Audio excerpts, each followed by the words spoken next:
Plugging right along. We are in 2 Samuel chapter 19 today.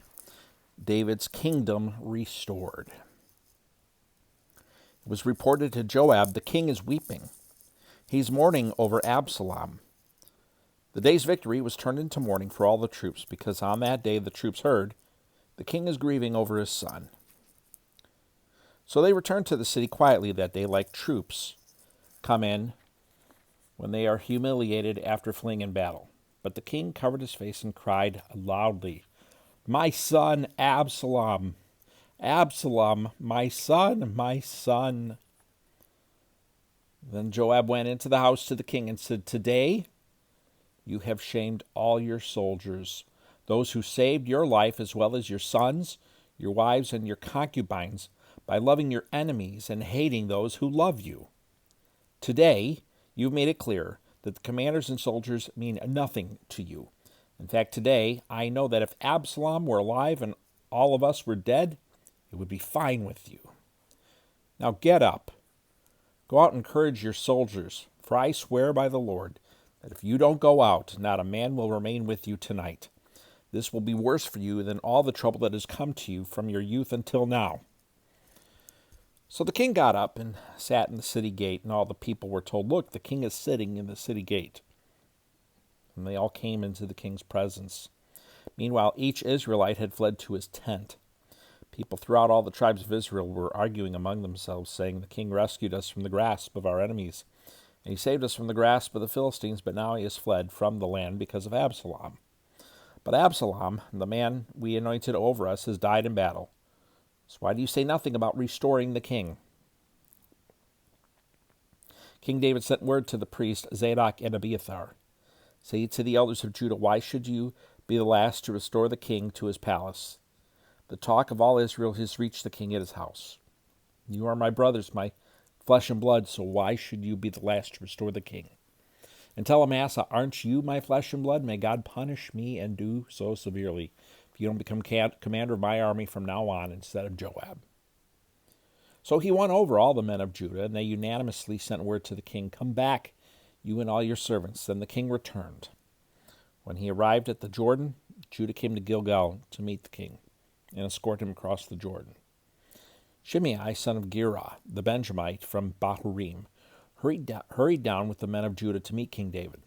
There were 1,000 men from Benjamin with him. Ziba, an attendant from the house of Saul, with his 15 sons and 20 servants, also rushed down to the Jordan ahead of the king. They forded the Jordan to bring the king's household across and do whatever the king desired. When Shimei, son of Gera, crossed the Jordan, he fell face down before the king and said to him, "My lord, don't hold me guilty, and don't remember your servant's wrongdoing. On the day my lord the king left Jerusalem, may the king not take it to heart. For your servant knows I have sinned. But look, today I am the first one of the entire house of Joseph to come down to meet my lord the king."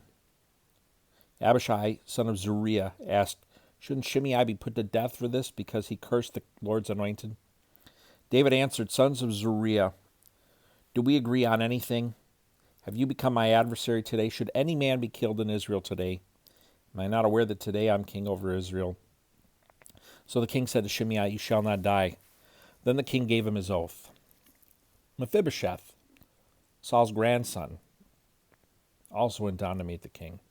He had not taken care of his feet, trimmed his mustache, or washed his clothes from the day the king left until the day he returned safely.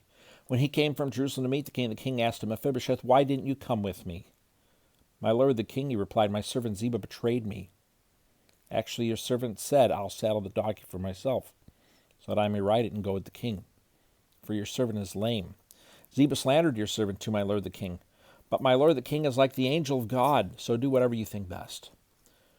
For my grandfather's entire family deserves death for my lord the king, but you set your servant among those who eat at your table. So what further right do I have to keep on making appeals to the king?" The king said to him, "Why keep on speaking about these matters of yours? I hereby declare, you and Ziba are to divide the land." Mephibosheth said to the king, "Instead, since my lord the king has come to his palace safely, let Ziba take it all." Barzillai the Gileadite had come down from Regalim and accompanied the king to the Jordan River to see him off at the Jordan. Barzillai was a very good man, was a very old man, 80 years old. Since he was a very wealthy man, he had provided for the needs of the king while he stayed in Mahanaim. The king said to Barzillai, "Cross over with me, and I'll provide for you at my side in Jerusalem." Barzillai replied to the king, "Many years of my life are left, or how many years of my life are left, that I should go up to Jerusalem with the king? I'm now 80 years old. Can I discern what is pleasant and what is not? Can your servant taste what he eats or drinks? Can I still hear the voice of male and female singers? Why should your servant be an added burden to my lord the king? Since your servant is only going with the king a little way across the Jordan, why should the king repay me with such a reward? Please, let your servant return so that I may die in my own city near the tomb of my father and mother. But here is your servant Chimham. Let him cross over with my lord the king. Do for him what seems good to you." The king replied, "Chimham will cross over with me. And I will do for him what seems good to you, and whatever you desire from me, I will do for you." So all the people crossed the Jordan, and the king crossed. The king kissed Barzillai and blessed him, and Barzillai returned to his house. The king went to Gilgal, and Chimham, it's probably pronounced Kimham. It's a CH, so it could be a K sound or the CH sound.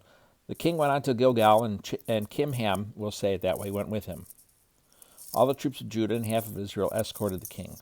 Suddenly all the men of Israel came to the king. They asked him, "Why did our brothers, the men of Judah, take you away secretly and transport the king and his household across the Jordan, along with all David's men?" All the men of Judah responded to the men of Israel, "Because the king is our relative. Why does this make you angry? Have we eaten anything of the king's or been honored at all?" The men of Israel answered the men of Judah, "We have 10 shares in the king, so we have a greater claim to David than you. Why then do you despise us? Weren't we the first to speak of restoring the king?" But the words of the men of Judah were harsher than those of the men of Israel. And that is 2 Samuel, 19. David being restored. Thanks for listening, watching. Hope you have a great day, great week ahead, and hope to see you back here tomorrow.